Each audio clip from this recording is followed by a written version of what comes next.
Well. Ladies and gentlemen, how are we doing this evening? This is, oh, y'all hear that? That lets you know it is time for kicking it with Just Kstylz on a Monday night. And I'm your man, K Styles, the sixth man. Um, Stage left, as you see that guy right there, Mr. Jew, Talk, Sports, the voice of reason, Juju to the bank.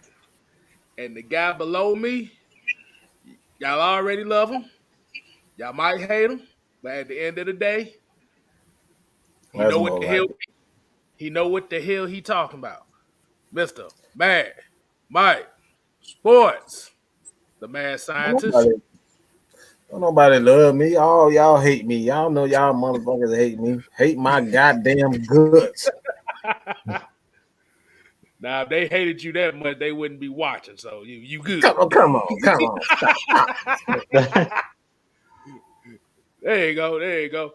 Hey, what's going on? Hey, like I said, I asked the people in the chat how y'all doing this evening. I know the Hawks game is kind of on right now, so y'all tuning in with us and watching that game. We appreciate it. You know what we got to do? We got to give the shout outs here.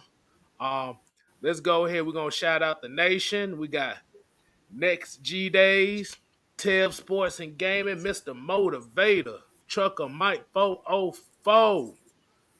We got Joseph Thornton, Chris White, Dino Mike, Millie Mills, Isaac Krabs, Jamari Williams, Ephraim Jones, Asia Green, Jerry Bowie, Philip Franklin, Redder 4, Marlon H, and Super Cantra 85, Desmond Kappa. Hey, my boy Jarvis done got in here, and Ultra Shadow 97. Devon Stanford, what's good? Hey, you got the homie Twisted Torch in the building. We got Sean Jones and Michael Walker. All right. Yeah, y'all want to go ahead and get started. Like I said, everybody in the chat, how y'all doing? I hope y'all day's been going by so far. So good. But let's go ahead and get to the first topic we got for tonight. Um, I think it'd be interesting if I start off with this.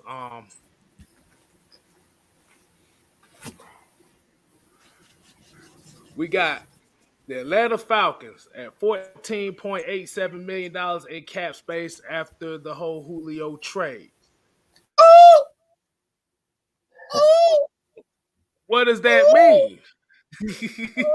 that Y'all know what that means? Y'all know what I we mean? don't know. Hey, Mike, we don't know what that means, man. What? Y'all freak going crazy over that money, boy. Freak going crazy over that money, boy. Exactly. We That's want the money. we want everybody, boy. They want everybody. Them freaks going crazy over that money, boy. Hey. We talking about Xavien Howard later. Let's go ahead and get to what this is. Now, I did want to kind of get y'all thoughts on this. As we all know that with this $14.87 million in cap space, half of that is going to go into this year's rookie class. I want to know what do y'all think about as far as what they should do with the rest of the money. Mike, I'll let you go ahead and go first with that one. I don't know what the hell you just said. Repeat that. My bad. I'm in producer mode. I forgot all. Hold my bad. Oh, my bad. I'm sorry. Hold on, wait a minute. Okay. I'm sorry, man. We good. I'm sorry. But like I said, with the $14.8 million in salary cap, as we know, half of that's going to go. Half of that's going to the draft class. I wanted to know what your take would be on what they should do with the rest of it.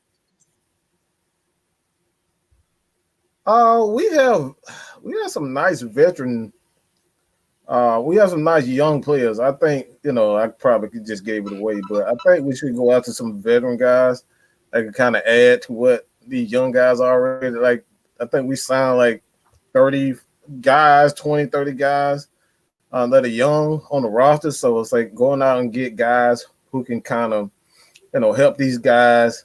Well, one thing that I think they should really focus on is more so, use the veteran guys early during the year, and then the later half of the year. That's when you start playing the young guys a little bit more because we already know um, these guys are very. I think they're very good. We got a guy like Isaiah Oliver, who in my opinion is primed to take a huge start into stardom. I mean, you guys know that I pretty much predicted him to be a Pro Bowler that have not yet to come to pass. We still don't know what Kendall Sheffield is. We still don't know what Kaminsky, Marlon Davidson. So what we can do early in the career, and I think not early in the career, but early in the season, we got to get off to a fast start. So using these veterans early in the game, leaning on these veterans like Matt Ryan. As much as we say run the damn ball, I think we should come out passing the ball because we gotta establish. We gotta get off to a fast start because if we don't get off to a fast start, there's gonna be a damn riot. All right, there's gonna be a riot. Why in the hell y'all didn't just draft a quarterback? Why y'all didn't draft a quarterback? So I believe you gotta have go out and get a veteran, maybe like a Justin Houston. I like Justin Houston. Bring him in. I think he's exactly what they need on the defensive side of the ball. He can play a 4-3 and 3-4. So I mean, he can stand up. He can move around. I think he's the perfect one. But we gotta start off fast, and we're not going to start off fast with a young roster. Oh man, that sounds real good right there. Like I said, go ahead, Jew. Let's see what your take is on that. I think I'll piggyback on what Mike said. As far as we need to bring in a veteran. A veteran, I'll say on the defensive side of the ball. I feel like on the offense we have enough, but on the defense, because we let go of a guy like Julio, and no matter who you bring in, they're not going to have that impact. Like I seen some rumors saying maybe the Falcons bring in another receiver. I think we have enough depth on the offense. I think we need to bring in somebody on the defensive line because that's where you guys know I love the trenches. So whether it's another defensive tackle that's going to come in next to Grady right away, like a Geno Atkins, that we know is going to be a problem, and you're going to have to double team him. Or I'll say go with a defensive end like a Justin Houston. You guys remember, I always go back 2016, the year we should have won the Super Bowl. You had Dwight Freeney. He was that guy that came in. He's guaranteed to give you about 3 to 5 sacks easy. He did, and that's what we need. So Justin Houston, I didn't even realize he had a season of 22 sacks, which is, I think, the second highest sack total in the NFL history in one of his seasons in his prime. So Justin Houston's been with the Colts the last 2 seasons, and he's played really well. And it looks like he still has some juice left in the tank. So he would be the first guy I would look at. Melvin Ingram from the Chargers is another guy I would look at, but he's dealt with injuries over the last couple seasons. That's the reason that the Chargers decided not to keep him and extend him. So you know how I feel about injuries. I'm tired of injured players. So if you show any signs of injury, Jude don't want you on his team. So Melvin Ingram, as much as I love him, I'm tired of injuries. That's been our problem over the last 3 to 5 years. It's just injuries. As much as I love the guy like Keanu Neal, I couldn't vouch for the injuries that he's had. The same thing with Ricardo Allen. Those guys had those serious leg injuries, and we know those lower extremity injuries, you never know when something's going to pop. And that was the issue with how can you as a GM basically vouch for paying a guy like a Keanu Neal big money who's had injuries, like he's had serious injuries, like season-ending injuries. That's the same thing with a guy like Melvin Ingram. He's had season-ending injuries. So with that being said, Justin Houston will be the number one guy. Him or Geno Atkins will be the 2 guys that I'm looking at. But I think we need one of those veterans on the defensive line because we got a lot of unknown players. Jacob Tuioti Mariner, guys that we don't really know what they are. John Kaminsky, he talked about it. Copeland, Barkevius Mingo. We don't have that legitimate guy that's got over 10 sacks in the season. So I really think we need to go out and solidify the defensive line. Go out and get a guy that's proven And that's going to put strike fear in some of these offensive lines' heart. Because right now, the guys that we got, they might go out and shock the world, and do more better than a lot of people are expecting them to do. But we don't have that one guy that's going to give you a heart attack when you line up in front of him. And Dwight Freeney, when he was here in 2016, a lot of those offensive tackles, they heart stopped before the ball snapped. So they knew that they didn't know if he was going to hit that spin move on him. They didn't know what he was going to do. Because I call him the sack master.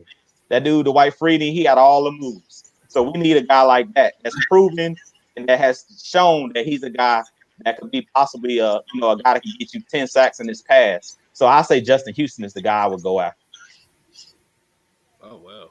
Well, it look like with the Justin Houston thing, I think a lot of people in this chat kind of agree on that because that's like the main name that I'm seeing here. Yes, Justin Houston will definitely be a good fit.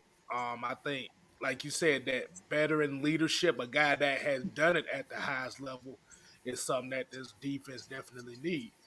But I'm gonna go with another name too that y'all haven't said. That's Jarrell Casey. Now he might be one of those that might be dealing with a little bit of the injury side the last couple years, but you're talking about a guy that is experienced in this defense and what the expectation is of Dean Pease and how Arthur Smith likes to run ship. And I think that transition to these guys and getting them adapted to this new system is be a lot easier if you get a Jarrell Casey. Um, yeah, Dwight Freeney, man. Hey, we used to call him the washing machine because he was always spinning. He was always spinning. But he got there. He got there. He had one move, but it always worked. But yeah, I definitely see that. Melvin Ingram, that's kind of an iffy for me. I could see it, but I think it'll be more so on that defensive line. Like you said, Jarrell Casey, maybe Geno Atkins. Like you said, Justin Houston is another one. But yeah, that's pretty much about it. Like I said, everybody kind of agrees with everybody. Let's see what some of these comments got here. Yeah, like I said, Isaac Crowder, said Houston done had 19 sacks in the last 2 seasons. Hell, that's more than what we done had the last 4-5 seasons. So yeah, that's a definite upgrade.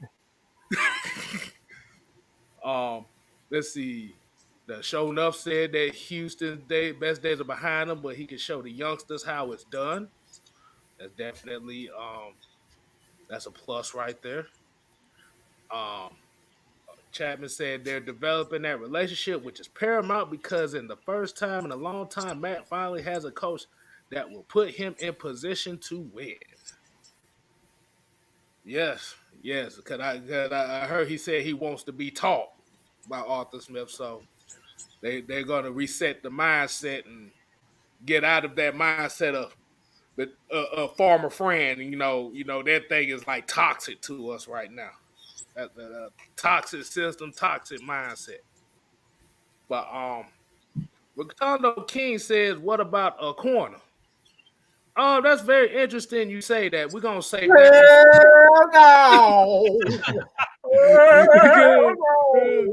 Where it say to the no. All right. In other words, hold on. No.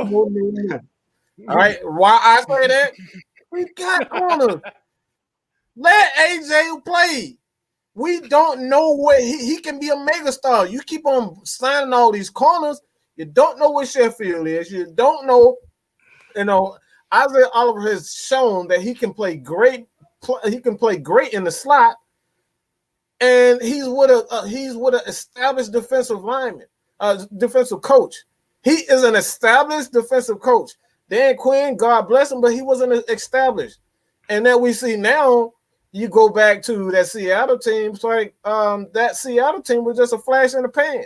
They were just one of those anomalies in the league that not even you can't say that Pete Carroll was the architect because there hasn't been another Legion of Boom in Seattle. So that was one of those anomalies that happens in the NFL. So when I look at it, we gotta see what we have first before we start signing all these other players, okay? And if those guys are here around 5, 6, we get off to a poor start defensively, that's when you bring in guys, a corner that can kind of, take the reign off whatever the issue is. But we got Sheffield, all right? Let's be honest. Sheffield was really left on the island a lot of games last year. He had no big look, a lot of times you saw, especially the Tampa Bay game. I mean, we saw absolutely no adjustments. They left that kid out on the island several times. And it's almost like, what they did to Tack and Vic. They gave those guys no help. They gave those guys no help and say, all right, we believe in you, go get sacks.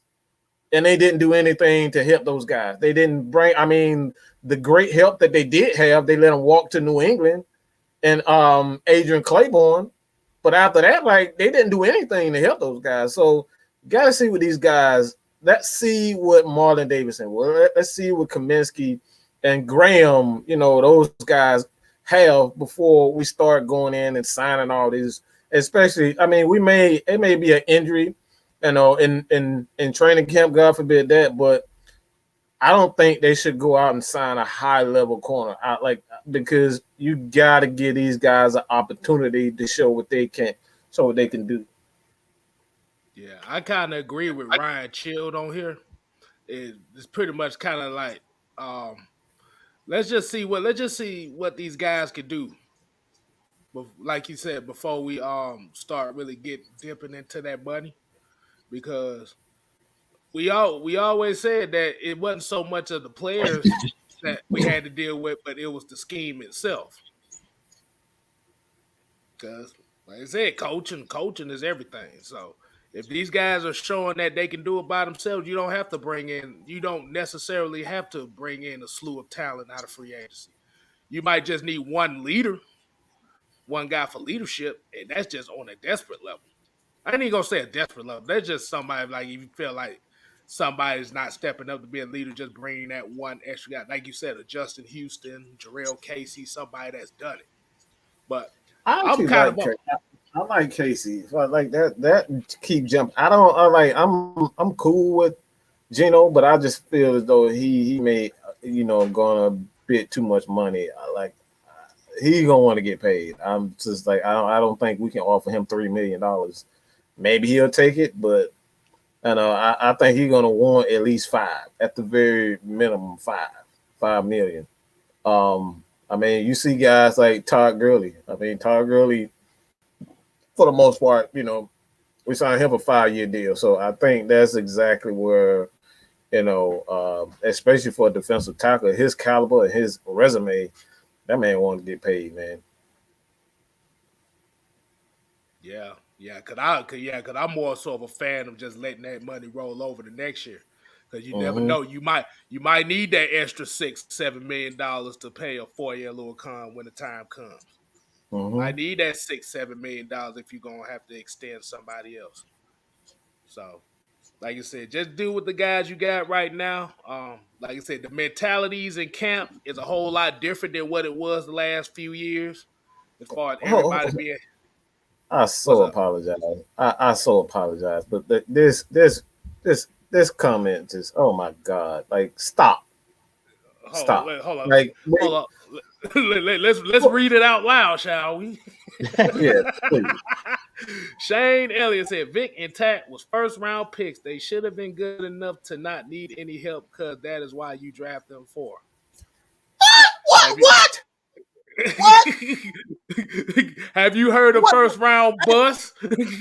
How many busts that have had help and they were still bust? Like, oh God. What does the great Bill Belichick always say? Coaching, him and Randy Moss was synonymous with one quote. Please quote that. He said players are not good without good coaching. Players ain't shit. I'm just gonna say it like that.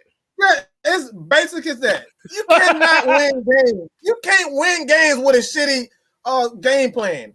You will never be able to outcoach. You will never be able to outplay bad coaching. Bad coaching, bad play calling, you will never be able to. You will never be able. So just because they were first round pick doesn't mean they're destined to be great.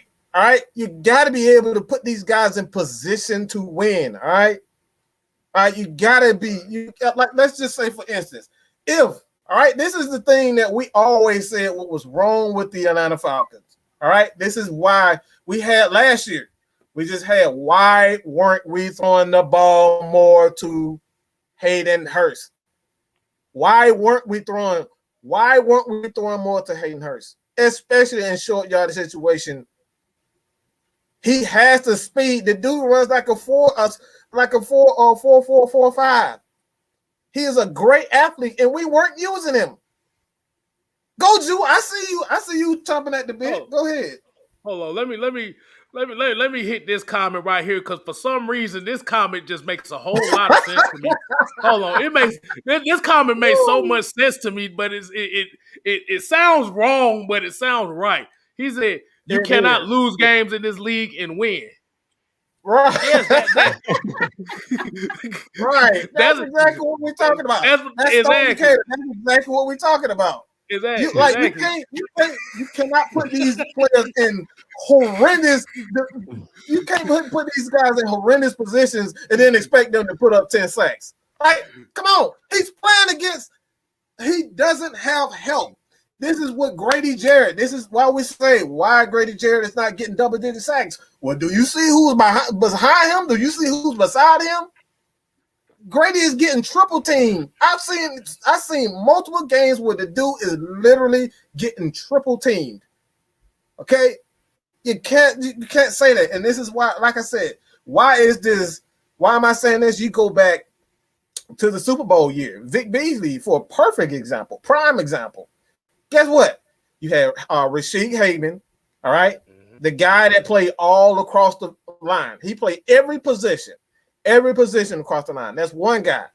Two guys, all right? You just said it, Kstylz, all right? You just said it. Dwight Freeney. He was a veteran. And another guy that I just said, Adrian Claiborne. These guys were absolutely amazing for that rotation. So when you put guys around them, that one player is going to play so much better. Go ahead. You forgot two more in that rotation too. I know I did. Courtney Upshaw, Jonathan Babineau. Yes, sir. Yeah. We didn't have that. We don't have that. And that's why I feel like Geno Atkins is not really wouldn't fit here in Atlanta, only because he's basically Grady Jarrett. They're basically two of the same damn type of type. He need a big guy next to him. Right. That's why I feel like Jarrell Casey come in at. But go ahead, Drew. I know you've been chomping at the bit for a second. Yeah, when Mike said what quote, I thought he was talking about straight cash on me when he said Randy Moss, but straight cash on me. That was straight cash on me. But when y'all were just talking about the whole Vic Beasley, I'm getting tired of hearing Vic Beasley name in the same sentence with Pat McKinley. They're two different players. Vic Beasley wasn't a bust. Like, can we stop saying Vic Beasley was a bust? This man led the league in sacks. How can you be a bust and lead the league in sacks? That don't even make sense. So can we just stop saying that? He earned his keep with just doing that, just having that one season where he led the league in sacks. So that man wasn't a bust. And if you look at his stats when he was here, and I've been looking at the best pass rushers in the game, or who we consider the best pass rushers in the game. Go look at Khalil Mack's numbers over the last couple seasons with the Chicago Bears. He hasn't had double-digit sacks. So we hated on Vic Beasley. I believe his last season here in Atlanta, he had like 6 to 7 sacks. Last season, a guy like Khalil Mack only had 9.5 sacks. So we really took Vic Beasley for granted. How many times have we heard Mike say, us as fans, we're spoiled. Atlanta Falcons fans are spoiled. We got spoiled with guys like Jonathan Abraham that was here and consistently got 10 sacks. But when he was here, we treated him like crap. Let's be honest. We didn't pay him the money he deserved. We let him walk to Arizona. Arizona paid him, and he still proved that he had tread left on the tires. Same thing with Adrian Claiborne. So let's stop calling Vic Beasley a bust. You can call Pat McKinley a bust because he's never had a double-digit sack season. He's a guy that was only averaging like 2 to 3 sacks a year, and he could never get on the field because he was always injured. So he goes in that category as a bust. Vic Beasley is not a bust. I know we've seen the year that he was drafted, Everybody wanted us to draft Todd Gurley, but at the end of the day, Vic Beasley played a great role on that 2016 season. If we don't have Vic Beasley on that 2016 season, we may not make the Super Bowl. If you go and look, he made a lot of strip sack fumbles. You go back to the game against the LA Rams, strip sack, ran it in for a touchdown. Like Vic Beasley was playing with his hair on fire. You go back to the Super Bowl, the last touchdown, before the touchdown by James White, Vic Beasley floats in the end zone and almost intercepts the ball on a pass they try to throw in the back of the end zone. So Vic Beasley to me, he had a decent career here in Atlanta. We got rid of him because we didn't feel like he lived up to the billing. But to me, I don't consider Vic Beasley a bust. It's a lot of guys that would love to lead the league in sacks. So let's just stop talking about Vic Beasley being a bust. The dude was not a bust. We didn't use him correctly. We're dropping the guy, our best pass rusher at the time. We're dropping him back into coverage. We blame Dan Quinn for that. He was not using that guy in the proper way. He was not bringing any blitz schemes. He was not doing anything, moving Vic Beasley around where he can be successful. So let's stop. Let's just end it right there. I don't want to hear Vic Beasley and Pat McKinley in the same sentence no more because they're two separate players. In my book, Vic Beasley is light years better than a guy like Pat McKinley. Pat McKinley is all talk. Vic Beasley was more like a Julio Jones. He never said anything. I don't even know what Vic Beasley voice sound like. Do y'all got any sound bites for a guy like Vic Beasley? Nope. I don't know what Vic Beasley sound like. No, but I was gonna say, yeah, they had started using Vic Beasley like they did Croy Bierman, and y'all remember that experiment kind of failed miserably. Yeah, I had to because get Mike. we don't respect our players. Right. I just go back to what you were saying, not to cut you off. We don't respect when we have talent here and we can pay them. Mike goes back to Dontari Poe. The year Dontari Poe was here, we made the playoffs. That was the last year we made the playoffs when we actually had a legitimate nose tackle here. They let that man walk, and he only wanted, I don't even remember. Mike know the number. He didn't want that much money. The dude just wanted what? About it was $8 million, and they didn't want to give him $8 million. That's all that man wanted. $8 million. We could have gave that man that $8 million. But we seen when we let go of the big uglies up front when the game is won in the trenches. If I'm not mistaken, we used that money to sign Mohamed Sanu, extend Mohamed Sanu. If I'm not mistaken, I remember they signed an offensive player with that money. See, there you go. Prissy football. I talk about it all the time. Instead of taking care of the trenches, we went out and got another receiver or extended a receiver necessarily that we didn't need. And we drafted Calvin Ridley, who at the time we really didn't need because we got to a Super Bowl without him. So it just goes to show you how important the trenches are. We took it for granted. We allowed all those guys to walk. Another guy y'all left off that list in that rotational pass rush is Brooks Reed. Brooks Reed was another guy who was on this team as a rotational pass rusher that got key sacks in that 2016 season. So we just got to keep that in mind. When we had that rotational pass rush here, I talk about it all the time. How do you end games? Pass rush, run the ball, get stops. Mm-hmm. And Tony Wright made a point here. He said Dontari Poe was a big reason why the Falcons defense was 8th in total defense in 2017. Smithers, what the fuck was you thinking not signing this guy back? Yeah, it's just that 1-2 punch. That's why I said when you have a great defensive tackle like Grady Jarrett, you got to get him some help, and that's something that we didn't do. Like as a matter of fact, I'm almost certain that exactly what's happened, because if I'm not mistaken, the Falcons, it was 2016 and then 17, that bounce back year when they brought in Dontari Poe. Yeah, I believe it was. That's exactly what we did. We gave the money to the we extended because I think he signed like a 2-year deal, a 1 or 2 year deal, and we gave it to a receiver. So that's something that we always do. We always give money to the offensive side of the ball, and we don't take care of the trenches. It's like even though our offensive line, we don't take care of the offensive line. We get these, we sign these, running back, we sign these, these corners for $3-4 million, and you bring in guys like I forget his name again, but it was a defensive tackle that they signed for like a couple of, I think he played for the Redskins, but his name will come to me. But we paid him McLean, that's who it was. And dude was like a journeyman. And I Yeah. mean, dude was absolute trash. Dude was absolute trash. You know what I'm saying? Like he never wanted to really put the assets into the defensive line. And Chapman here said, plus Beasley was projected to be a 3-4 outside linebacker. We put him as a 4-3 defensive end. Yeah. Well, not even that. Like it's not so much that he played 3-4 the 4-3. Like we said, it's just you have to get these guys some help up front.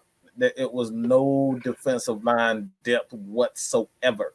So you can't expect Vic Beasley to be the sole, him and Grady Jarrett to be the sole, you know, the sole guys for pass rush. Like you can't expect him at that age without a Vic Beasley, without a Dwight Freeney to kind of get him ready. Like these guys are veterans. We didn't. That was another thing that a lot of his peers questioned with Dan Quinn. It was like, what are you doing? Why don't you have veterans on this team? He thought the coaching staff was good enough to just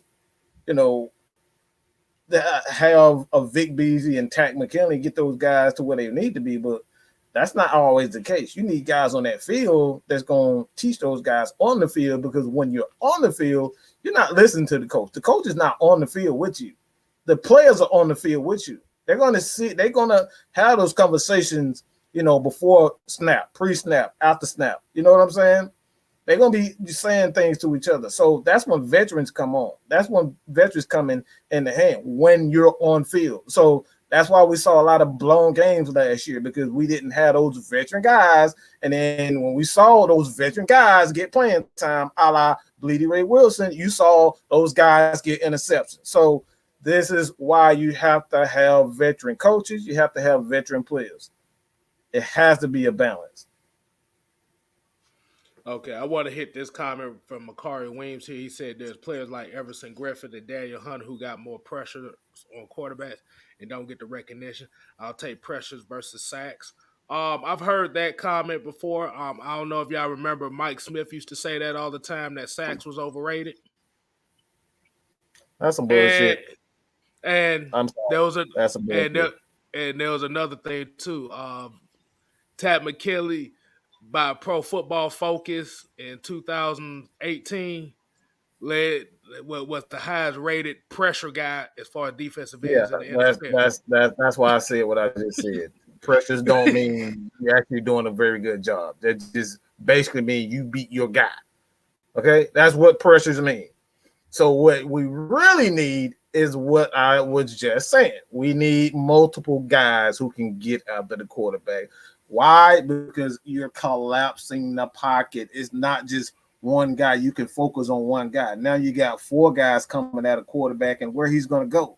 Where's he going to go when you got four guys coming at you versus one or two guys? You can step up, you can run around it, but when you got four guys, this guy can take this side, and that guy can take that side, and he has nowhere to go. All right, this is the best visual you can get.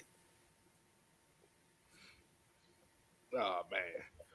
And like I said, as y'all know, right now the Hawks are down 55-40.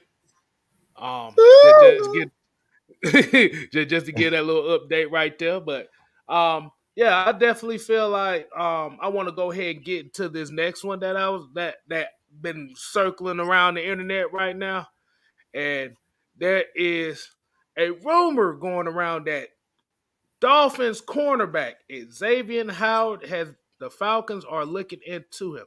I know Malik Hooker was like the main one everybody was talking about, but this one just came out a couple days ago. Yes, Mr. Xavien Howard as a potential Falcon. We said earlier, we don't need any more damn defensive backs. But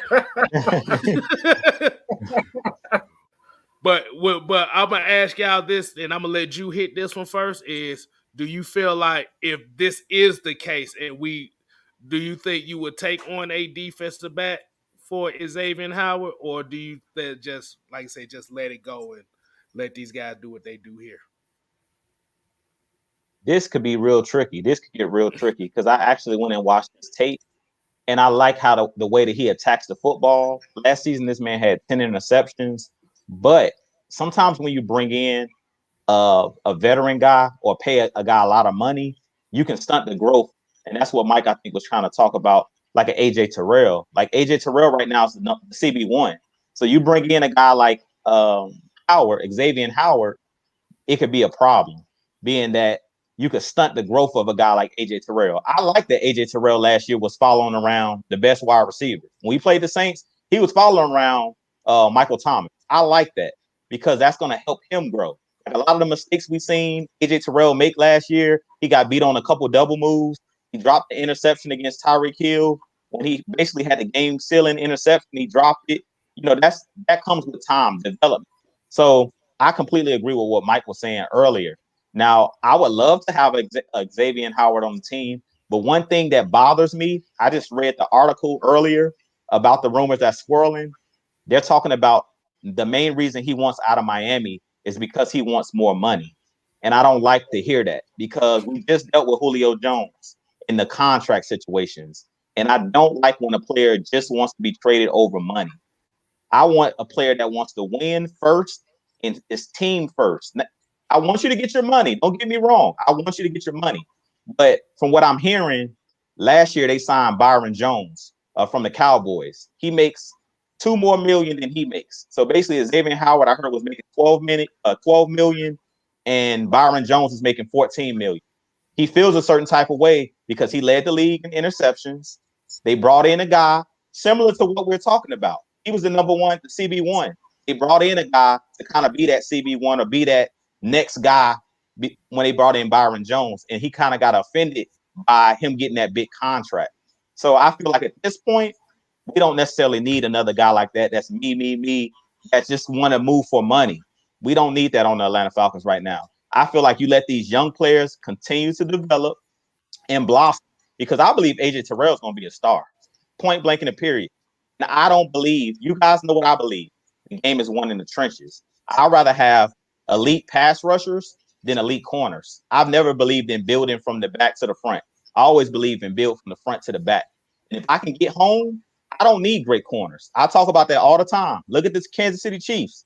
They don't have great corners. You can't name their corners.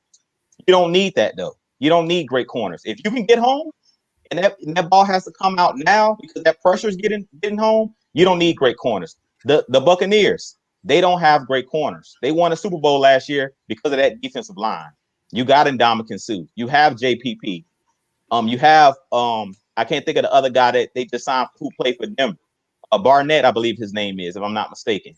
You got those guys on that defensive line. So you don't need great cornerbacks and great safeties. You just need a couple guys. So we have AJ Terrell, who's the CB1 on this team. And to be honest, if you get pay a guy like Xavien Howard to bring him in, eventually we can have another contract situation where when it's time to pay AJ Terrell, we don't have that money because we're tied up in that Xavien Howard contract.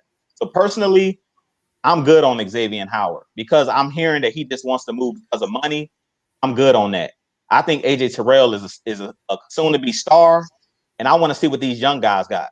You know, we got Fabian Monroe we just brought in on a reasonable deal, and he has the size, he has the speed. We may have 2 lockdown corners on this team already. So I feel like give these young guys a chance because if you look at the best teams that consistently win are the teams that win with their players on rookie contracts. The biggest mistake that our Falcons made was in 2016. We didn't capitalize on that Super Bowl because we had a lot of guys that were rookies in that Super Bowl. Deion Jones, those guys were playing for minimum contracts on rookie deals. And that was one of the main reasons we had the money to go out and bring in the depth that we're talking about. Us being able to go out and get the White Freedy. We had a lot of guys on rookie contracts. So I feel like the Falcons need to capitalize on guys like Richie Grant. If Richie Grant is a Pro Bowler and he's a rookie, we got him for the next 3 or 4 years on a cheap contract, which is going to help us in the long run because next year, like you were talking about, Kstylz, when this money will out to flow over to next year, you can go out and get a big name defensive end if Dante Fowler doesn't prove himself this year. But if you go out and start bringing in guys like Xavien Howard, and I call them mercenaries, you start bringing mercenaries in, that's when you kill your cap. And I really think the Tennessee, they may have just done that with trying to get Julio. I know we done talking about Julio, but I really think the Tennessee might have messed up because now they had to rework Ryan Tannehill's new deal. They're going to have to rework a lot of guys' deals to keep that team together. You don't think Derrick Henry's going to want more money? You don't think A.J. Brown is going to want more money? So players are always going to want more money. So at the end of the day, I feel like development is key. New England, what do? They get rid of their star players and they develop the guys that they have. So the Falcons need to learn how to develop what we have. Stop going out and get mercenaries. We've seen it last year with Todd Gurley. I love Todd Gurley, but we really could have did without Todd Gurley last year. We be honest. We didn't run the ball anyway. So that $5 or $6 million we gave Todd Gurley, we could have helped the defense out and brought in another pass rusher, another corner last year that could have helped the team, or brought in another safety. But we're so used to the big name guy. We always want to go out and grab the big, whoever's on the market. We want to grab that big name guy, and sometimes that comes back to bite you. Hey man, he said it all right there. Hey, put fire brimstone all in the chat. He just hit on some stuff right there.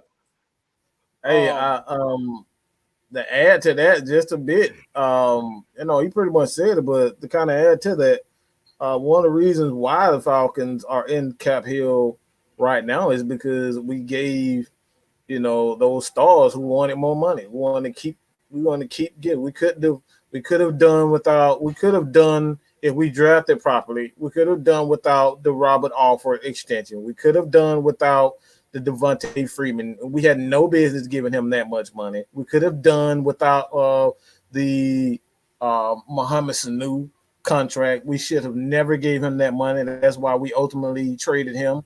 You go to the James Carpenter, Jamon Brown, those guys. Like, it's so much money that they spent on crap.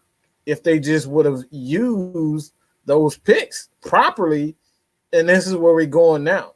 Those guys are using those picks, and this is the recipe for success. And you kind of touched on it with the Patriots. The Patriots if they only give one person, maybe two people, that massive contract. And that's Tom Brady and maybe a corner. On the deep, they did that with Gilmore. They only give one or two people these massive contracts because they know those massive contracts, even they end up putting you in cap hell. So, like, what the recipe for success is: load up on picks. If you need a veteran player to kind of complete the defense or add, an extra pass rusher or a run defender, you can go out and get the best one in it. But you can only sign. You can sign those guys to a 2-3 year 3-year contract deal, which essentially is a 1 or 2 year deal, and you're good. But the Falcons didn't do that. We spent way too much money on our homegrown talent. As we want to speak, homegrown talent. Where we should have used those picks the proper way to build the team. We didn't do that. We spent way too much money. And again, that's why I said what I said earlier. It's like we get so caught up. Everybody will see money and everybody want to spend money. That's not how you're supposed to do things. You're going to end up in Cap Hill like we are now. Yeah, I kind of agree. Like I said, I rather just stick with what the guys we got here, because you never know. You might have some gems here. And instead of trying to overload it and trying to pay based on names itself, this could be a no-name defense that could shock some people. Hey, that's what the new coaching staff is here for. They're here to implement a new system. Like I said, these players it's going to be a friendly sifting where these guys can be able to play their game. Drew, like I said, Drew hit on some points. Mike, you hit on some points too on that. I just rather just wait it out and, like I said, just let the money roll over the next year, because like I said, you never know. You never know. And like, to kind of add to that, Kstylz, like you just said, it's like, for one, you bringing in these other guys for these big contracts, you may have made those guys feel some type of way.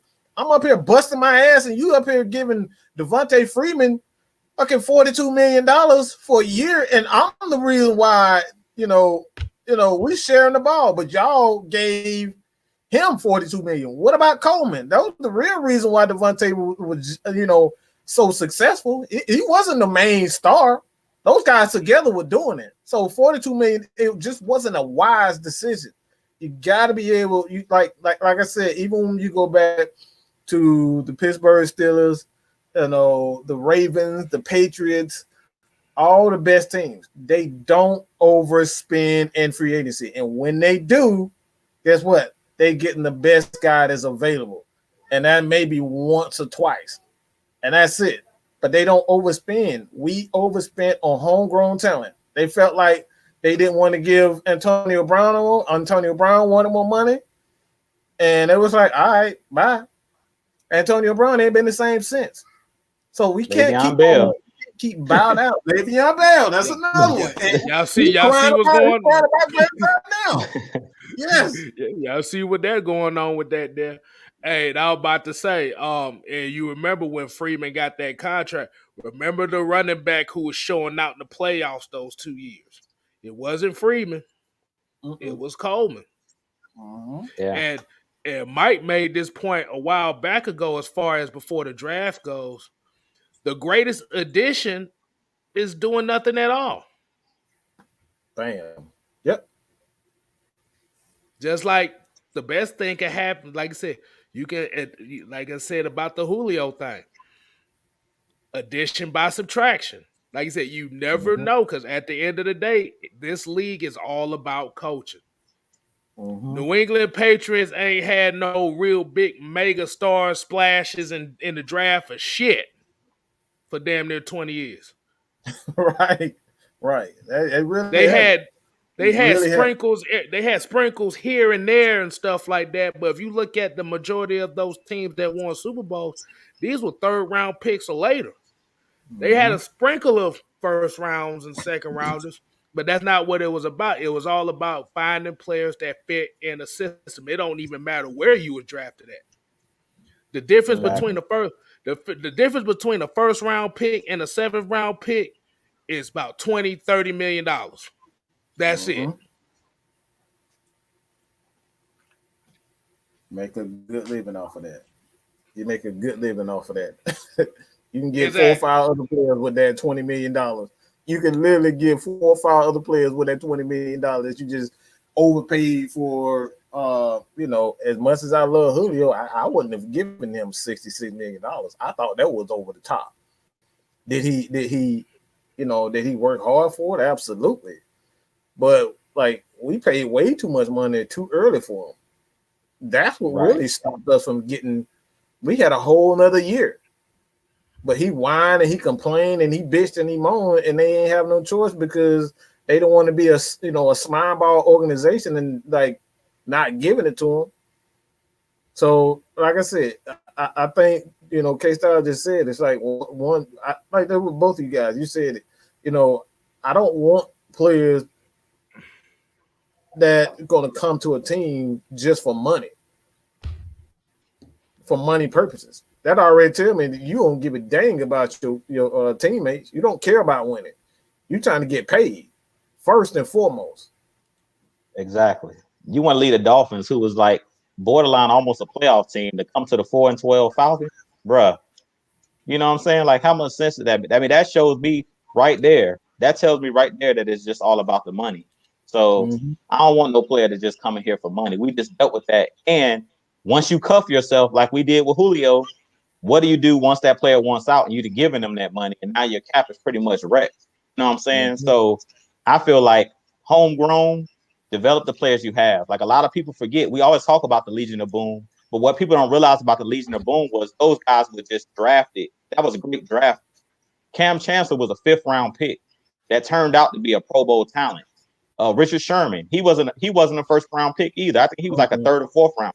Yeah. And all of those guys, when they won the Super Bowl, none of those guys had gotten paid yet. All of those guys were on rookie contracts. Every single one of them. Earl Thomas was on the And once those guys started getting paid, that's when everything went downhill with the Legion of Boom. Like after they got paid, they were never the same. They were never the same. Once Russell Wilson got that contract, animosity, in the locker room, the whole plane went down after those guys got paid. So, it's all about drafting. If you can draft well, like the picks that we got, that second and fourth round pick that we got for Julio, it's going to be up to Terry Fontenot to go out and draft. Like we said, Tom Brady was not a top pick. This dude was a late draft pick. Turns out everybody calls him the GOAT. So another one. We literally just saw what happened to the Saints. This is exactly what stopped the Saints run. When they went out and got buried for that $50-60 million contract, it's been cap hell for them ever since. Oh, yeah. Exactly. Yeah, after he led the league in interceptions, he ended up going there and leading the league and sitting down on the bench. Right. But that's one of those cases where free agent, like I said, if you're just gonna base it just on the name itself, as far as free agency, that's a 50-50 chance that you kill your team. Just like y'all said with the Legion of Boom. Like I said, the Legion of Boom broke up because they changed the identity of that team from Legion of Boom to Russell Wilson's team. Exactly. Mm-hmm. But they won it all when he was on his rookie deal. So that's how they made out in that situation. See, we had our chance. We had Devondre Campbell. We had Deion Jones. All of them guys on rookie contract. We had a healthy Keanu Neal that was playing on the Pro Bowl level. All those guys were rookies.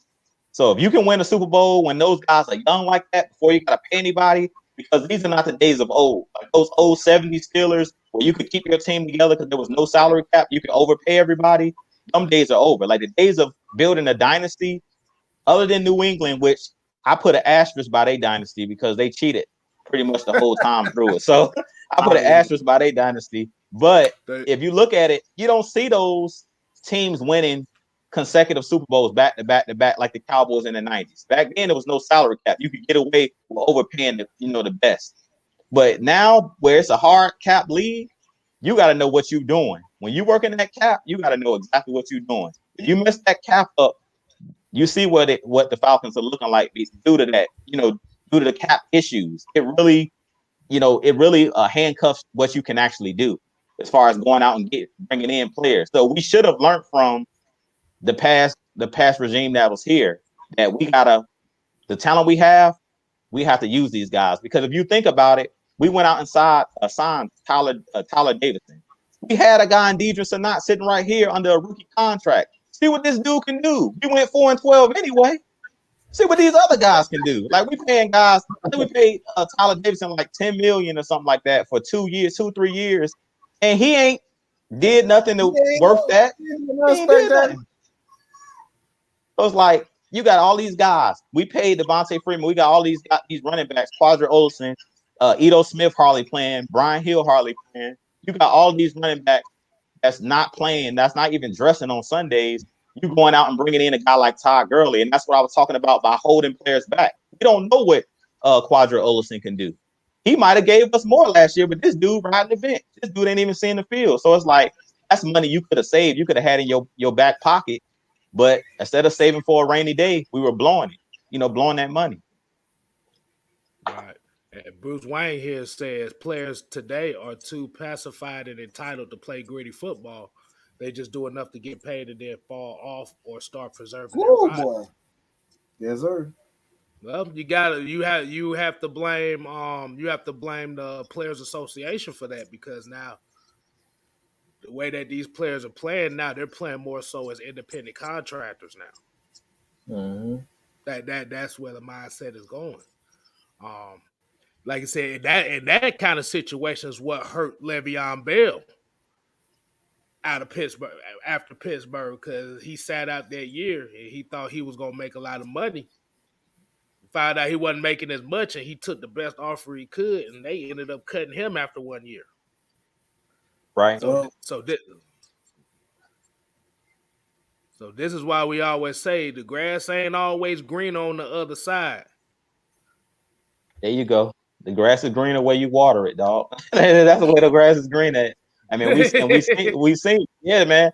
And that's what I don't like. I hate talking about the Julio situation. We done with Julio, but I'm saying I think he's gonna see the same thing.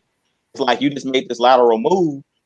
Yeah, you might get your money at the end of the day, but as far as winning, when he said I want to win, that's not guaranteed. You know what I'm saying? And that's the thing about when you play for the money, you taking that risk. Le'Veon Bell sat out a year, got out of football shape and things of that nature, and you never know. Like the only way to stay in football shape is playing football, to be honest. So he sat out that year thinking like I'm gonna get paid, I'm gonna get top dollar. He ended up actually throwing himself over. A lot of the time, you better off just playing through your contract and doing it the right way. Because you see Dak Prescott, he played through it, he got injured, but he got his money. He forced him to give him his money because what happened when he got hurt? He had to go to the backup, and the backup proved that Dak was worth the money he was asking for, or at least he was better than what they had. You know what I'm saying? Andy Dalton. So even though he got hurt, a lot of people said Dak took that risk.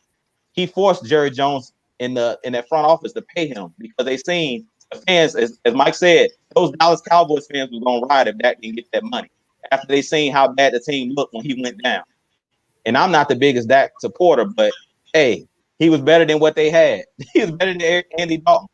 Light years better than Andy Dalton. So at the end of the day, sometimes you better off just playing out that contract. So I really kind of blame it on Le'Veon Bell, but I blame it on his agent as well, because whoever is representing you got to do a better job of letting you know, like, you better off just going in there. And his whole team, his teammates turned on him for the Steelers. So I knew that situation was going to end crazy. But that's pretty much essentially what I believe personally. Like, I know a lot of people. It's like these guys make such and such money, off these guys, but at the same time, like, we still got to remember this is still a game. If you make $1 million off playing the game, you're blessed. Period. So I don't want to hear a damn thing about they make $1 billion of. Well, you making $1 million. You know how many people out here working, $15, $9 hour job and crap. Like, look, it's a blessing regardless. So I don't want to hear anything about any football player complaining about money, especially when you've had,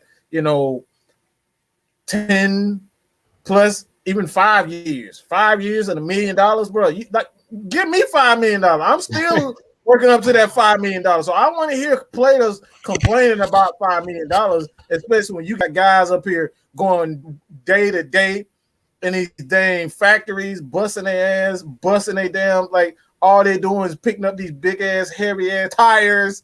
And don't fucking remind me. I already had a bad day today as it is already. That's why I said that. Like, people have been complaining about $1 million. Or he only made $1 million. Bro, he playing a kid's game. You're blessed to be making money for a kid's game. I'm blessed to be talking football with you guys. You know what I'm saying? We're blessed. How much do you love it?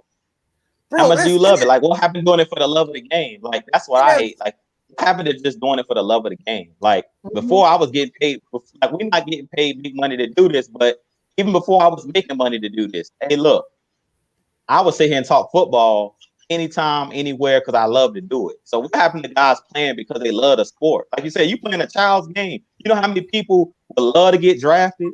Like, there's a lot of guys out there would love to be in your position.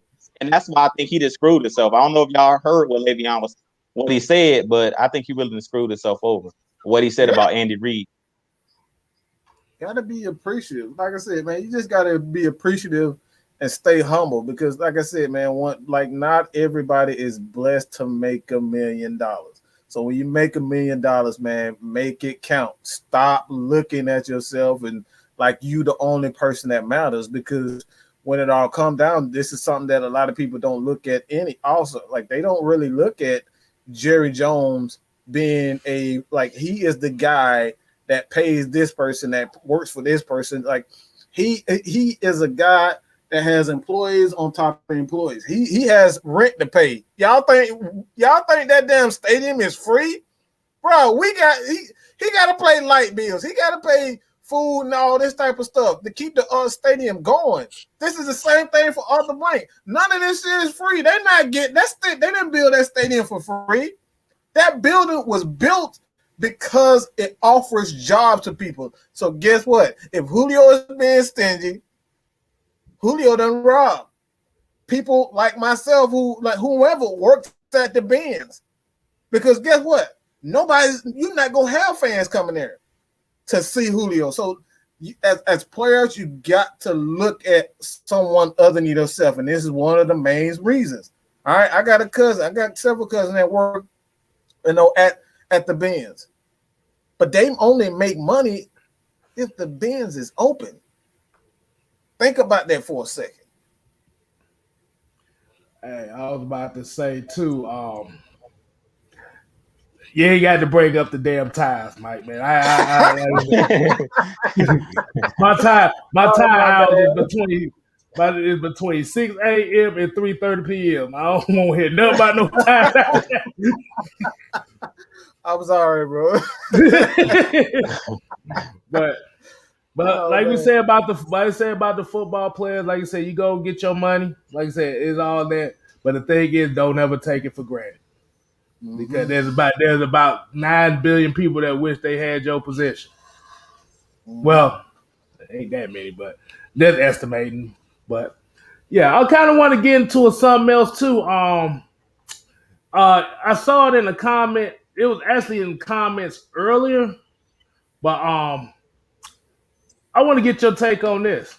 So apparently, NFL.com has listed Isaiah Oliver as a free safety now. I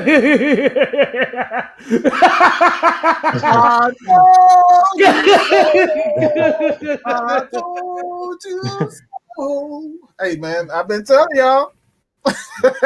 Hey, I made the breakdown video and all. Been saying this for a while. That man's skill sets. He's big. He's fast. He doesn't have great hips, but he has good enough hips to play safety.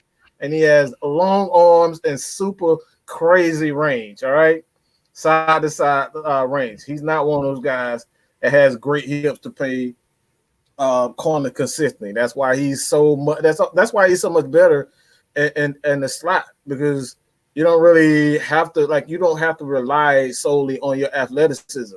You got the linebacker. You got a safety over top. You know what I'm saying? So that's what's best for him. He knows, he sees, and he can react, and he can use that length. And like I said, I'm not surprised at all. I'm not surprised one bit. I love it. That's all I'm gonna say. I love it. I love seeing Oliver at that safety position. And I don't know who talked about it in their show. I don't know if it was us or if it was guys on Saturdays, Red Clay Sports, but they basically were talking about us running like a three safety at that time on defense. And that's what I think this is about. It's about putting players in positions to succeed. I don't care where you line these guys up at. When I did my show to put a plug in on Wednesday, what's the word, Dirty Bird? I talked about it. They were talking about Deion Jones. He gonna line up outside. He gonna line up inside. He gonna line up where he can make plays. That's what Dean Pease cares about. And that's what I love about Dean Pease is he's not gonna continue to continuously put Oliver out there on the island at the right or left corner where a guy can just run by him when he knows that that's not his strength. He's gonna do whatever he does best. So whatever he's seen on his tape that he likes about Isaiah Oliver or every single player on this defense, he's gonna use each and every one of these players like a chess piece. He's gonna put you in the best position to succeed. So Isaiah Oliver, I feel like he's a football player. That's what they were saying on Saturday. He's not a corner. He's not a safety. He can do a lot of different things. But I'm just glad that we have coaches now that's going to put these players in positions where they can succeed. And they're not going to force these guys into a box. Let these guys do what they do best.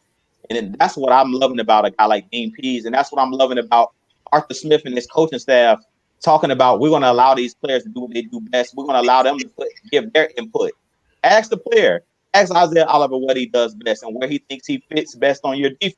He'll tell you. He knows that he's not the fastest when it comes to long range speed. He's a guy that has great short area quickness. He's not a guy once he's beat. Once Isaiah Oliver's beat, he's beat. He doesn't have that speed to catch up. So he's a guy that needs everything out in front of him. So safety or even that nickel corner, that's a great position for him. He's the new Brian Poole. I keep saying it. He's Brian Poole.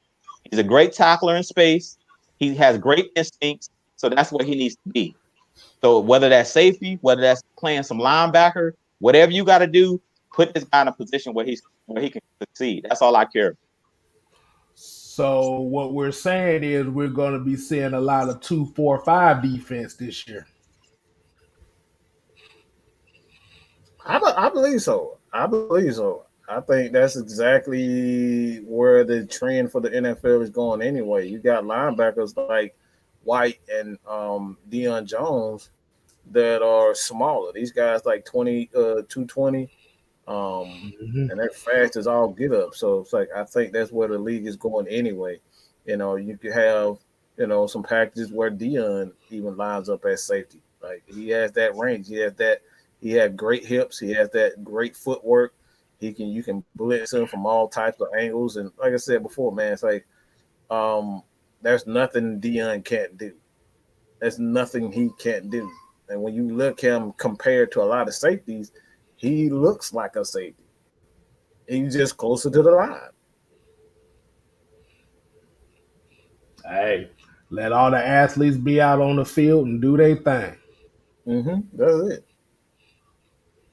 Because I know I'm looking forward to see Eric Harris. Because, he's another one of those. He's another one. Yep. One of those safety / linebackers you can put back there too. But let me see. Let's see what else. Bruce Wayne said 3-3-5. Nah, give me that 2-4-5. It's basically damn nickel package anyway. You just got more. You just got athletes pass rushing instead of just big guys. Enjoy that. One or two big guys in the middle of the field. That's pretty much it. Exactly. See, this would have been perfect if we would have had Snacks Harrison. I'm telling you, we would have had Snacks Harrison. This would have been perfect. It'd have been perfect. We got my guy Marvin Wilson. I'm gonna have to bring a picture. On my show Wednesday, I'm gonna have to have a picture of that dude. That dude is huge, dog. That's what we needed. That dude built like a refrigerator, dog. That's what we need.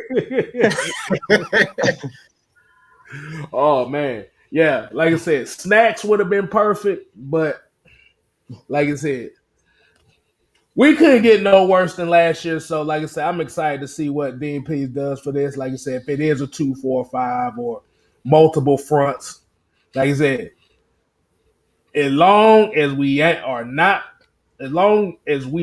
predictable, I think we're good. That's what hurt us. We was too damn predictable. Yeah, that was definitely. Yeah, I'm sorry. I'm distracted by this comment. I don't know what the hell he trying to say. Well, don't ran up. I don't know what the hell. I'm like, huh? Hold on, let me see. The ran up out of town with.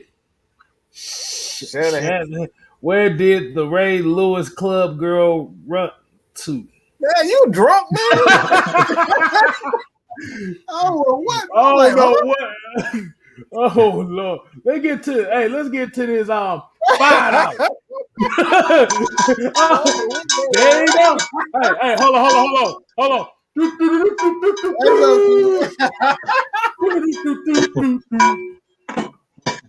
$5. Super chat in the building. Mr. Daniel Bell, he said, AFN, Jew Talk Sports is right. The Atlanta Falcons are going to the playoff. I put my check on it. Okay. Hey,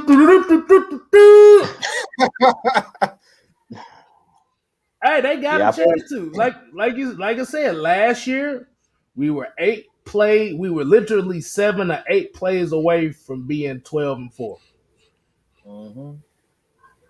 Now, like I said, that sounds crazy as hell to say that, but if you actually looked at the game closely, Drew, what did you always say?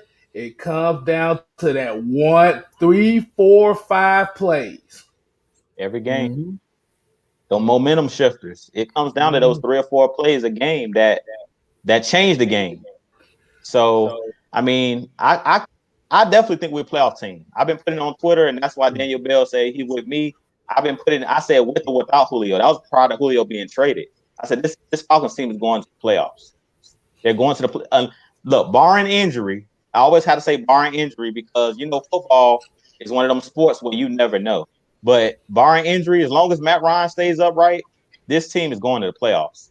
Like I said, I'll always take a great play caller over a great athlete or a great player any day.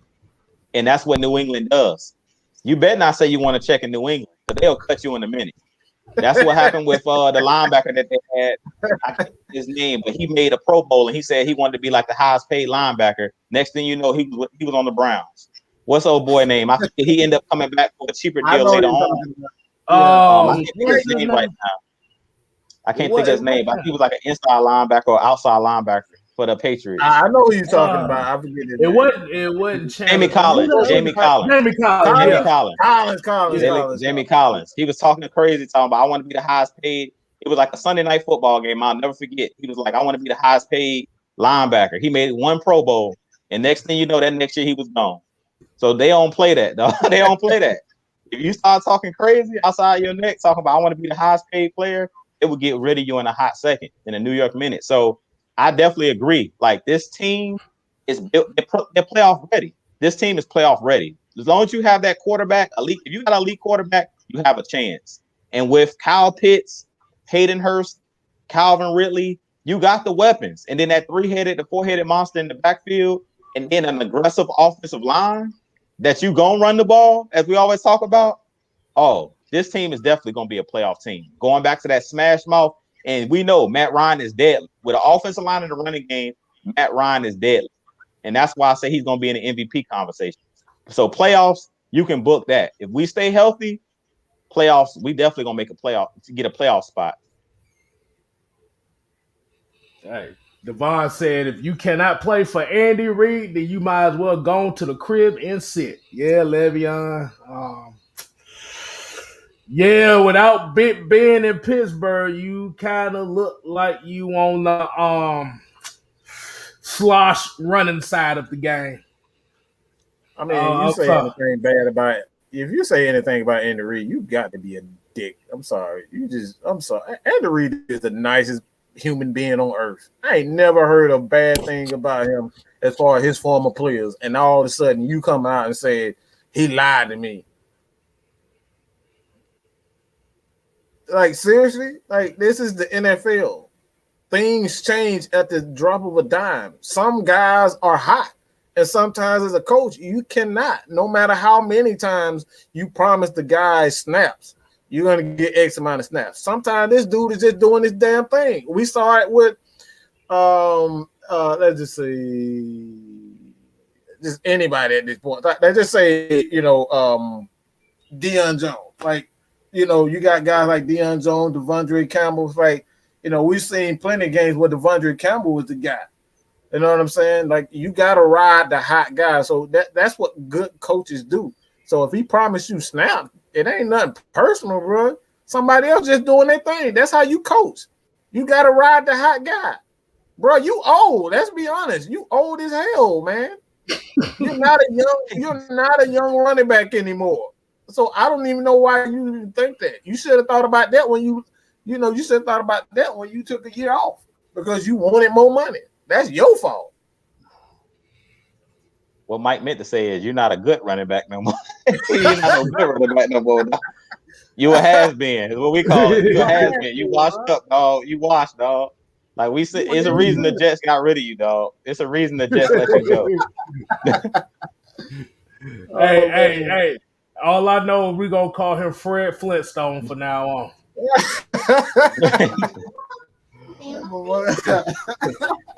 Yeah. Every time y'all remember Fred Flintstone, we used to bowl that ball and be on them tippy toes. That's Le'Veon Bell.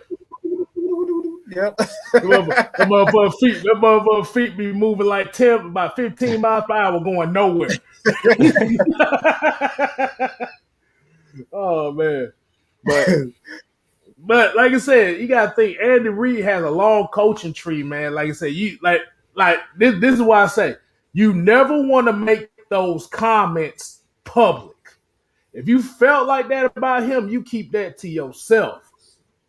Because now you put yourself in a situation where nobody might want to get you. You might have to retire. I don't know which player what it was, but they came out and pretty much said it's like, bro, Andy Reid got a coaching tree like all around the league. So they're gonna make sure that your ass retire. And this is a player that said this. So the verdict is already out on him being a greedy player. And that's why I said Julio better watch his steps, because what you don't want is to piss off these owners and these executives and even the players. Like I said, people not looking at the players like, look, bro, I restructured my deal to make sure that you got paid. Think about that for a second. They restructured that deal, agreed to take less money so you could get paid, and you turn around and request a trade. Players take that crap seriously. They take that to heart, bro. Because it's like you taking food off their table, taking, they could be trying to use that for their kids, you know what I mean, or their family or whatever, and you stealing their money and going somewhere else. So players take that seriously, bro. Hey, I want to give shout out to everybody that throwing this red and black in this chat, man. Red and black, absolutely. Mm-hmm. Mr. Lee.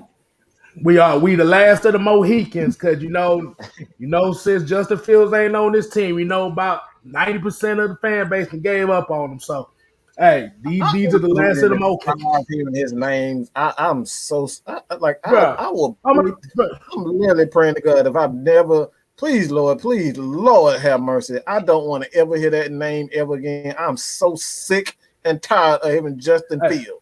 Hey, I got a question. Okay, I heard something today at work. It was one of the drivers. They came in, was talking a whole bunch of mess about the Falcons and stuff like that. I want to know if does this sentence make any sense? Okay. Y'all ready for it? Oh, God. We ready? Okay, he said he was mad at the Falcons draft offense. They drafted offensively in the draft, right? Which I tried to tell him they drafted balanced both ways. He said the offense wasn't the problem, but Matt Ryan was the problem. I said, that's the quarterback of the offense. So what the fuck are you saying? Oh my God. No, yeah. Let me repeat that again. I want people in the chat and watching this. I want to know how y'all feel about this comment. He said the offense wasn't the problem, but Matt Ryan was the problem.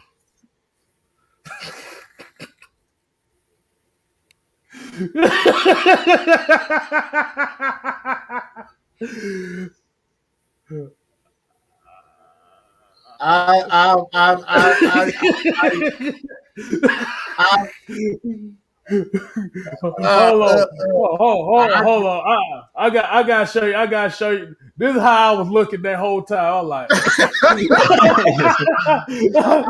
was looking like, dude. Huh? Right. I'm stuttering because this is the stuff that we see in our Falcons group, the Atlanta Falcons Nation. All right, I'm almost 20,000 strong. So you guys go to Facebook. If you like Facebook, go to Atlanta Falcons Nation on Facebook. All right, this is the type of stuff that we see, and I'm just like, how is the offense not the problem, but Matt Ryan is the problem? Like that don't make no sense. That's why I said make it make sense. Make it make sense, bro. Because I don't know what the hell offense you. Look, because if you saying Matt Ryan was problem, I don't know what the hell offense you saw because we couldn't run the ball worth shit. Like seriously. Matt Ryan was the offense. Exactly. With them scatterbrained. Matt Ryan was the only offense we were seeing, dog. Matt Ryan was the offense. Look. I'm about to say, goddamn, that scatterbrained ass offense they was running. I'm surprised that motherfucker didn't get killed out there. Like, just listen to how that sounded again. Let me say it one more time. Hold on, let me go ahead. I'm gonna put the face back. I'm gonna put this up. The offense wasn't the problem. The offense wasn't the problem, but Matt Ryan was the problem. Boy, that was a power toast moment for my ass right there. Well, I was like, oh Lord have mercy. I said, this dude did not just say this. And he was serious too. He was serious. I said, Hey, um, um, dude, I got one question. Please tell me, are you from America? That's all I need to know because I don't know what this means at all. Can somebody make sense to me? Because I'm still trying to figure that out. Ryan, that kind of money you gave Vic, ain't nobody buying Madden because they can't use him like. So he's using a Madden reference to compare Vic to Matt Ryan. That what it look like. All right, we done with your comments for the rest of the night. Ooh boy, Lord have mercy, boy. Yeah, that made y'all making me laugh. I was like, boy, I'd have had like out of the bad day that I had, boy, y'all have made me laugh like that. Woo, Lord have mercy. Oh, just to give y'all update, the Hawks are down 77-75 right near the end of the third quarter. So they're making a little run. They're making a little run. All right. At least they going down fighting. Like this is the number one seed, man. This is the number one seed. At least they going down with a fight. I think the fans are kind of giving it to Joel Embiid because he's sitting there telling the fans to shut the fuck up. I mean, all that little twinkling and twirling he be doing, I mean, he needs to sit his little soft ass down. All he do is twinkle and twirl for damn fouls, and you 7 foot tall. Sit your ass down. That's exactly what he just did too. But I know his game. That's why I said what I said. All he do is damn twinkle and twirl and try to fall on the damn ground. 7 foot tall, too big for that crap. Here you go. Clay Mel said, "Madden ain't real football." Exactly. Oh my god! Like you said, he can play Madden, but I know damn well it wasn't Madden. I wasn't Madden 06 to Madden 09 or all Madden. When that vision cone came into play, I know he couldn't play with Vic after that. But go ahead, Drew. You got something to say on that asinine ass statement I heard? I mean, we didn't talked about it already. I'm just gonna give y'all a little plugger. Wednesday night, my show, I'm gonna talk about Matt Ryan. So I really didn't want to say too much, but I mean, we talk about Matt Ryan or Julio every single show because we know the haters are gonna come out. But when you hated on like Matt Ryan, that just means you great. You know, they hating on his greatness, and once he's gone, the game is gonna miss a guy like Matt Ryan. The Falcons fans, they're gonna miss Matt Ryan. So I'm just enjoying Matt Ryan while he's still here. Seeing Julio, I never thought in a million years that Julio would not be an Atlanta Falcon. I really thought he was going to be a Falcon for life. So I'm savoring every moment, every game this year that I watch of Matt Ryan. I'm savoring all of the moments because we never know like what's going through Matt Ryan's head. You know what I'm saying? Because after you've improving yourself time and time again, if you guys seen Matt Ryan's interview initially going to minicamp, he kind of talked a little bit about, they asked him about the Justin Fields, or they asked him about us possibly drafting the quarterback number one, and did they talk to him about that? And he basically was just like, looked annoyed. Like he looked annoyed. And I think at this point, Matt Ryan, after all he's given, like I said, we're spoiled. As fans, we're spoiled. And I feel like we got to treat our stars and our players a lot better as a fan base. Man, these guys are giving all they got, man. Matt Ryan took us to a Super Bowl. He didn't win it, but Mike talked about it all the time. How many players have never played in the Super Bowl?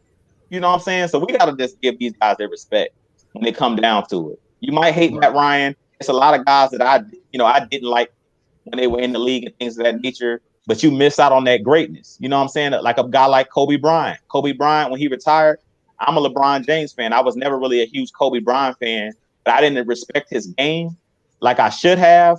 And I didn't really enjoy why he was in the league until he was done playing.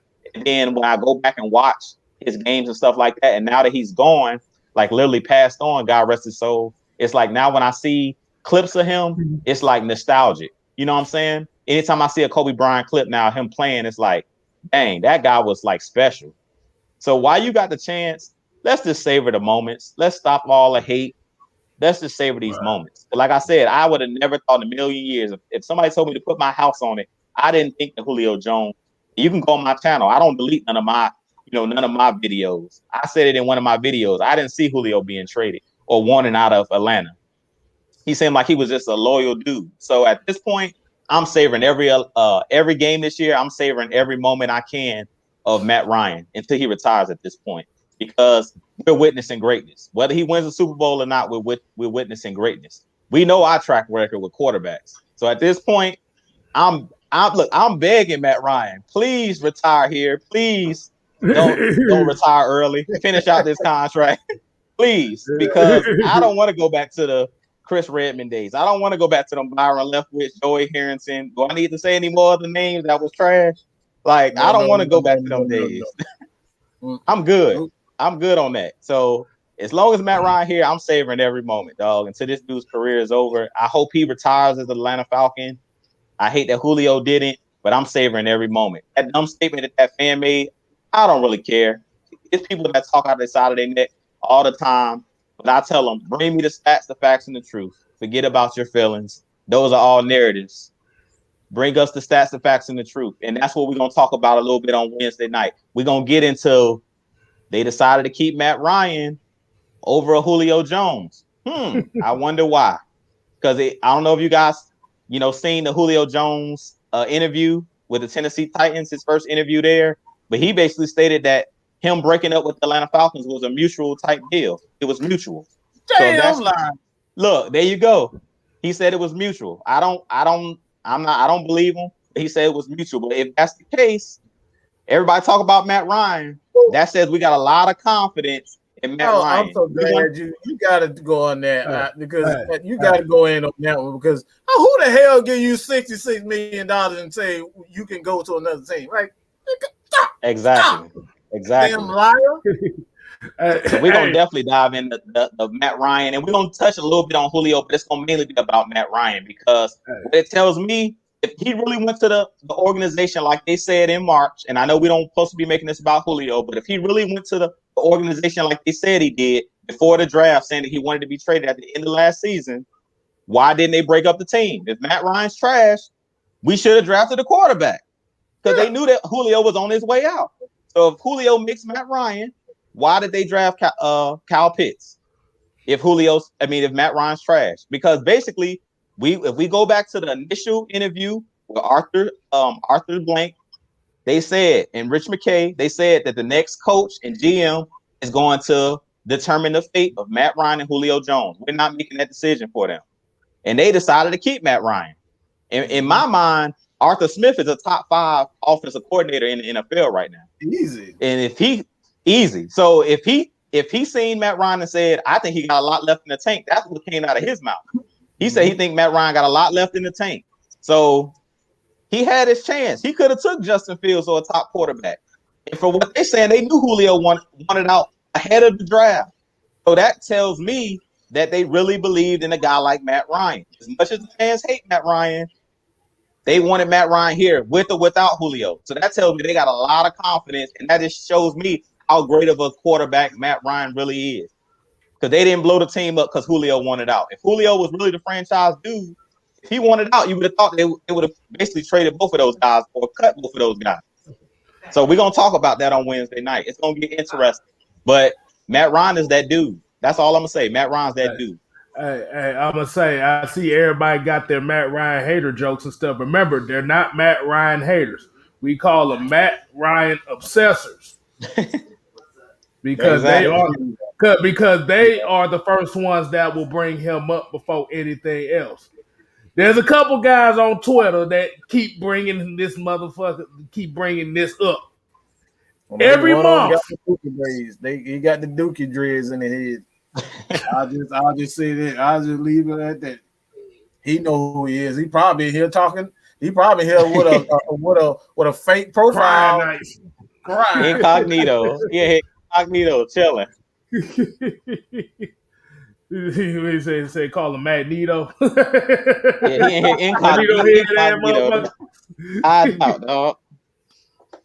Yeah, and they the ones that like to call us stupid because we support him. I like at that point I'm like, bruh, just go to another fan base. That's why I say I'm kind of glad that we got this regime as it is right now because it's pretty much weeding out the people that we don't have to deal with as fans. It's weeding them out. Yeah. If you're not a real fan, just leave. If you don't like Matt Ryan, just leave. Go be a Green Bay fan. Aaron Rodgers give you every reason to like him. So go like him in Green Bay. Why are you here complaining? Why are you on our channel complaining? Go to Green Bay. Tom Grossi, he's probably the biggest Packers fan, and he's probably the biggest Packers YouTube channel over there. Go to his channel. You guys can gladly go to another team. It's plenty of YouTubers on this platform that you can go to. So why stay here and cry every single day, every week, every month, every year about one player? Just leave. We don't care. And the thing is, I say is before y'all leave, if you got Falcon merchandise, I didn't make this disclaimer last time, so I'm finna make the disclaimer this time. I'm finna have a picture for this too, so y'all be ready for it. If you are a Falcon fan, or a denounced Falcon fan because your player didn't get drafted, before you go to another team, give us your Atlanta Falcon merchandise here at AFN, and we can auction it off to the people that really want it. Because my thing is, I'm not gonna put energy into watching a team I don't like because of this guy. Right. Especially if this is a guy that literally is touching the ball 100% of the time. I could see if it was like a guy that didn't play much that you didn't like. Okay, you can deal with that. But if it's a guy that's literally right there in front of you, who touching the ball all the time, and you don't like him, I'm like, dude, I'm not finna put my energy. Yes, we LS coming with the jokes like hell. He talking about remember, they're not haters, they're obsessors, man. We call them obsessors. He said they have dry bowel movements. They going in on them now, bro. It's stuck. They can't. It's stuck. It's stuck. They just stuck on Ryan. Where he talk about like that South Park episode where Stan Dad took get his book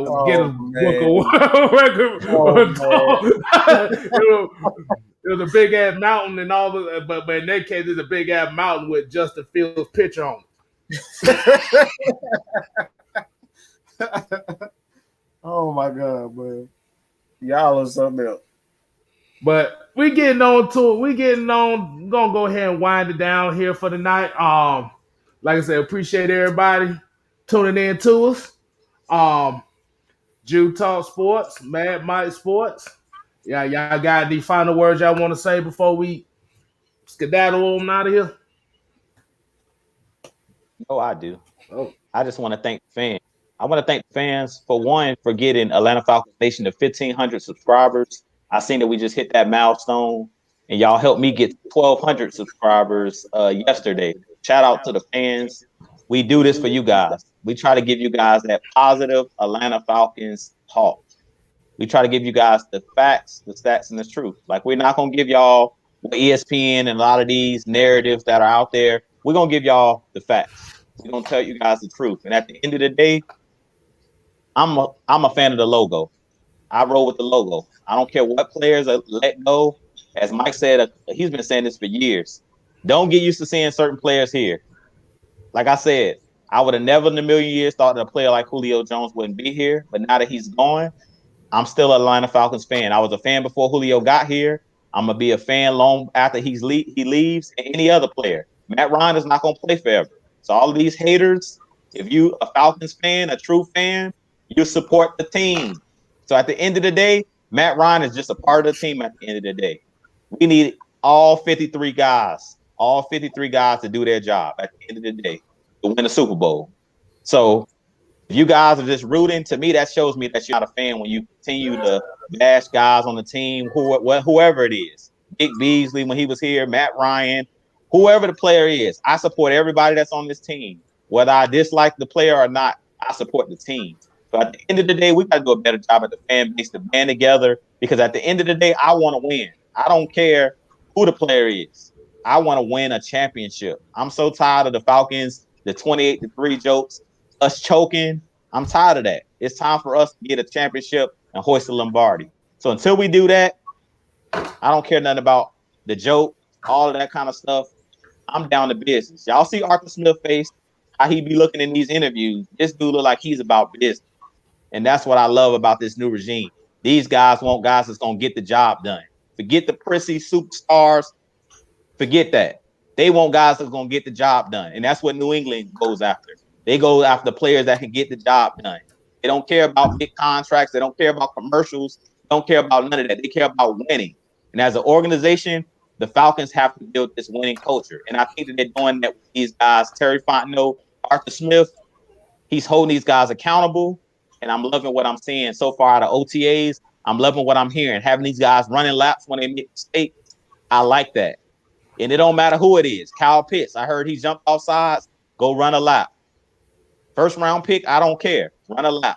If you mess up, run a lap. I like that, because you're going to hold every single player, from the best, from the franchise player down to the last player on this team, is going to be held accountable. And that's how you build a winning foundation, a winning culture. And that's pretty much all I got to say. Follow everybody. You guys know where to find us. Jew Talk Sports, Mad Mike Sports, Just Kstylz, Twisted Torch TV. You guys continue to support us. We appreciate you guys. And we're trying to give you guys as much content as possible. We got Just Kstylz on Monday. What's the Word, Dirty Bird on Wednesday. Kstylz now is doing his the combo show on Thursdays, Friday Night Madness. So we're trying to give you guys, in Red Clay Sports on Saturday. So we're trying to give you guys something almost every day of the week. We're trying to keep this pumping. So look, it's a movement. As I've been hearing Rich say, I'm going to steal his line. Atlanta Falcons Nation is worldwide. So you guys continue to tell everybody you know to support us here. However you want to do that. Like, share, subscribe, super chats, cash apps. We take it all, but we appreciate you guys at the end of the day, because we all make up Atlanta Falcons Nation. With that being said, I'm going to kick it over to Mad Mike. Hey, before we get to Mike, let me go and give a shout out to Henri Oaks here. He said, I come here for the positivity and the Falcon loyalty. Glad to support you guys and be a part of the AFN family. Hey, we all the nation. This is the nation. It ain't just us. It's everybody that watch the session. Exactly. Absolutely. I didn't want to get that quick one out. Go ahead, Mike. I'll say this, man. It's probably gonna be a little bit slightly to the left. I'll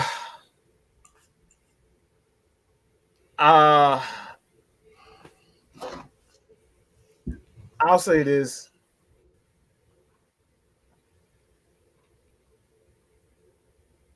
It's like what we do at AFN. We give our heart. Like I don't do anything. I don't get on this, this platform, do these videos, day by day, without giving my all, my 100% effort, because I believe in this team. I believe in all you guys. And when I get on here, man, sometimes I don't feel good. Like sometimes I just don't feel good at all. But when I get on here, man, the lights come on. You guys, you bring these questions. You make us smile. It's like I don't want you guys to, we appreciate that, Condo. I don't want you guys to, like, even when I cuss your asses out, don't take that for granted, that you guys really do help us in our day-to-day life. This is real. We are the nation. We in it together. And like I said, man, you're not going to get no real shit. You ain't going to get this real shit everywhere. What we do here, we different. We different here in Atlanta Falcons Nation. We actually gives a damn. All right. So when I tell you guys, y'all help us, in our day-to-day lives, like I said, man, it's true. It's from the heart. It's genuine. You guys continue, man. I cannot wait for this season. But that's that real shit. That's the real. That's from my heart, dog, and that's all I got to say about that. Hit that subscribe button, Atlanta Falcons Nation. 1,500. The next milestone that we're really trying to get Kstylz to a 1K. All right, got to get him to 1K, man. And like I said, God bless everybody, and that's all I got to say about that, man. Hey, the main thing I want to say is I appreciate everybody tuning in tonight. Like I said, we do this not just for us, but we do this for y'all. And like I said, it's all about the conversation. Like I said, even if we might be right, we might be wrong, and what facts that we have. But at the end of the day, we're all Atlanta Falcon fans. And I want to give a shout out to everybody getting me over the 300 mark. I appreciate y'all for that. See? Oh yeah, see, I'm making little strides. I'm making little strides here and there, man. I'm about 700. I'm about 692 away from 1,000. So we're taking it one day at a time. Exactly. But I'm gonna close it out like this, man. Like I said, we sitting here. Like I said, we got the Hawks playing right now. They're down by 4. It's 92-88. Hey, like I said, this is a number 1 seed that they're going against in Philadelphia. The main thing we wanted to see was a team that wasn't going to give up. And Travis Schlenk, why hasn't Nate McMillan got a damn contract yet? Hey, motherfucker, y'all best to get this shit on and popping. Right. Because this is a clipped winged Hawks team that is trying to battle against these big old Giants. Right. This is a number 1 seed, man. But I'm gonna just say it like this, man. We can have our opinions on what we think this team's direction need to be at.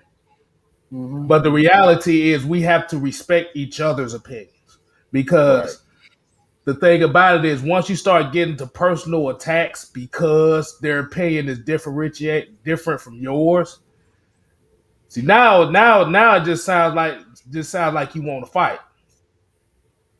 Like I said, I'm not saying this to anybody in particular, but the thing is you have to respect people's opinion. Rather it be right, rather it be wrong, or it might be different from yours. At the end of the day, this is all about debate. It's seeing points of views from different perspectives and different sides of the glass.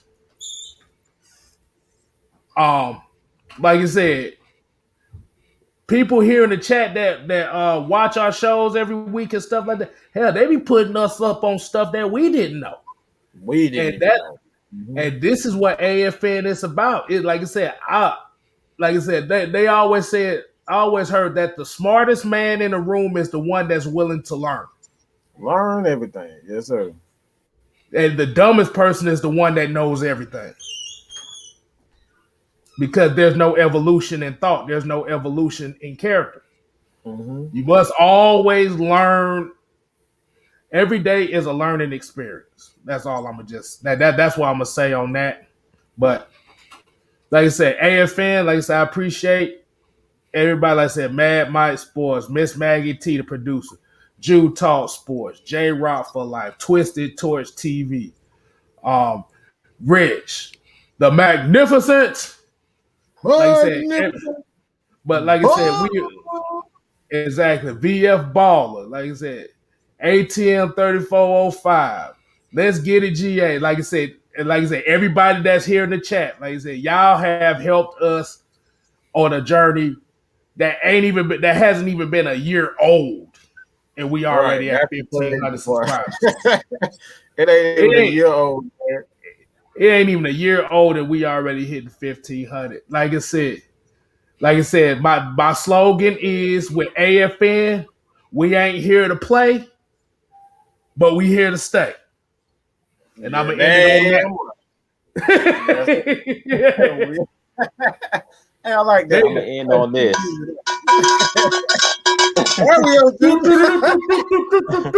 I ain't forget you, Rakondo King. We thank you for that super chat, man. Exactly. We got to ring the victory bell for that.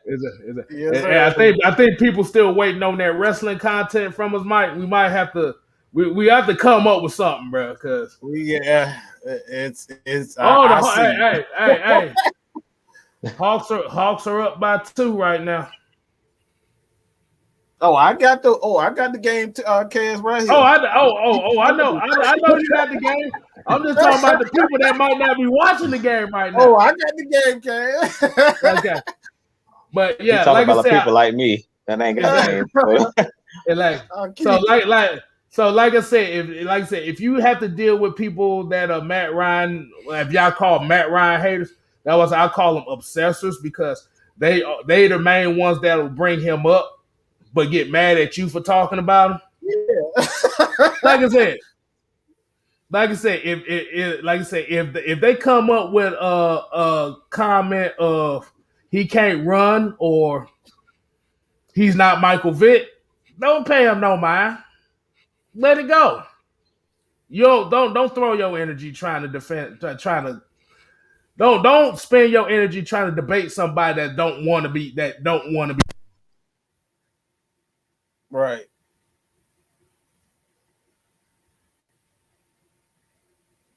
Your mic just went out, dog.